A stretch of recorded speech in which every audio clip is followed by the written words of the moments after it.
سورت المائدہ آیت نمبر 48۔ وَأَنزَلْنَا عَلَيْكَ الْكِتَابَ بِالْحَقِّ، اور نازل کیا ہم نے طرف آپ کے کتاب ساتھ حق کے، مُصَدِّقًا لِمَا بَيْنَ يَدَيْهِ، تصدیق کرنے والی ہے اس کی جو پہلے ہے اس سے، من الکتاب کتابوں میں سے، وَمُهَيْمِنًا عَلَيْهِ، اور نگہبان ہے اس پر، فَاحْكُم بَيْنَهُمْ،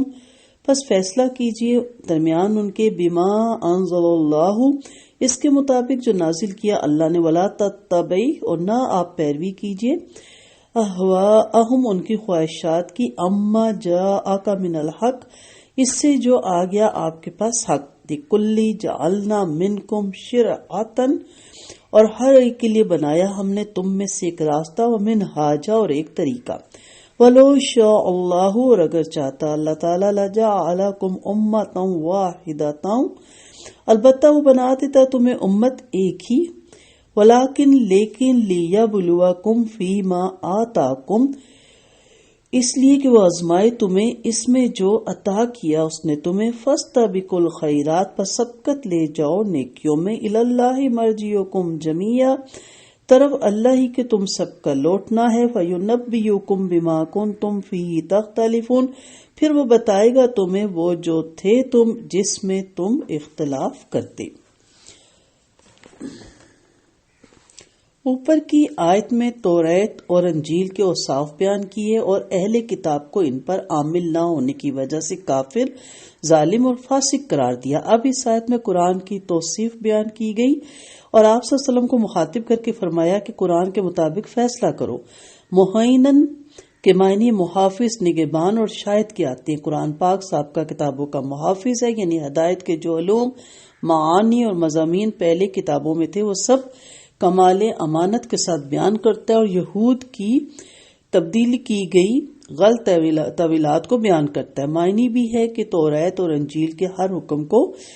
قرآن کی کسوٹی پر رکھ کر دیکھا جائے گا، صحیح اترنے کی صورت میں قبول کر لیا جائے گا، ورنہ رد کر دیا جائے گا۔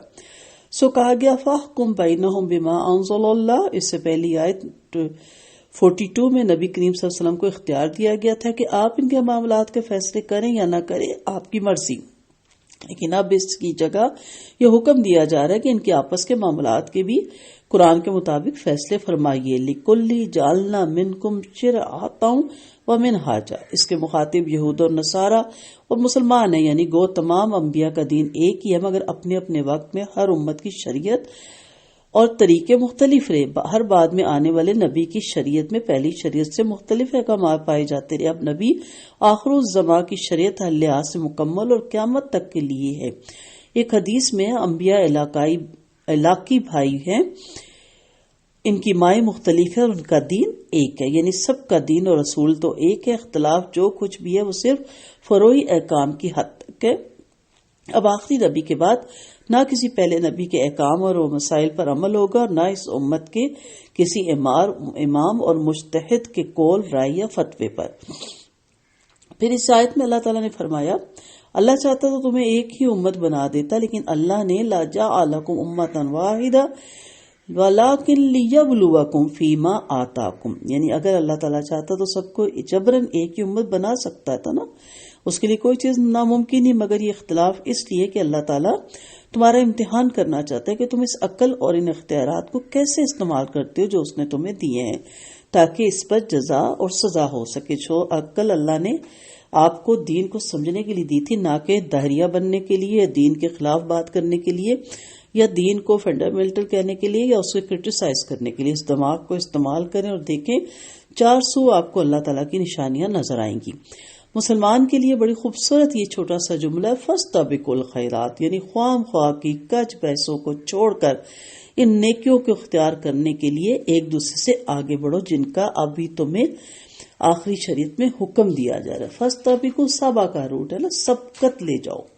سبا کا مقابلے میں دوڑنے کے لیے ہوتا ہے نا، سبقت لے جانا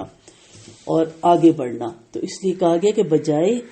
ان بحثوں میں پڑھو، بجائے ان کج رویوں میں پڑھو، بجائے اس قسم کی تحویلیں کرو،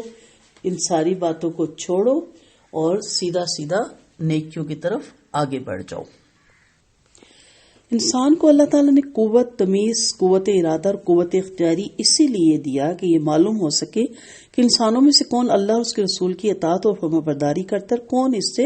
انحراف کرتا ہے، اور اگر اللہ تعالیٰ چاہتا تو انسان کو جاندار ہونے کے باوجود ان قوتوں سے نہ نوازتا، تو انسان بھی اللہ اور اس کے رسولوں کی اطاعت پر اسی طرح مجبور اور پابند ہوتا ہے جس طرح کائنات کی دوسری اشیاء احکام الہی کے سامنے مجبور اور اس کی پابند ہے۔ اس طرح کسی امت میں بھی کبھی بھی کوئی اختلاف واقع نہ ہوتا، لیکن اس طرح تخلیق انسان، اسے دنیا میں بھیجنا اور دنیا کو دارالعمل اور دارالابتلاء بنانے کا مقصد پورا نہ ہو سکتا۔ لہٰذا اب انسان کا اصل کام یہ نہیں ہے کہ ان قوتوں کا غلط استعمال کر کے اپنی خواہشات کے پیچھے پڑ کر احکام الہی سے انحراف کرے اور کتاب اللہ کی آیات کے مفہوم معنی میں تعویل کر کے امت میں اختلاف کی رائے کھول دے اور اپنی اس آزادی کا غلط استعمال کرتے ہوئے فرقہ بندیوں کی بنیاد رکھ دے، بلکہ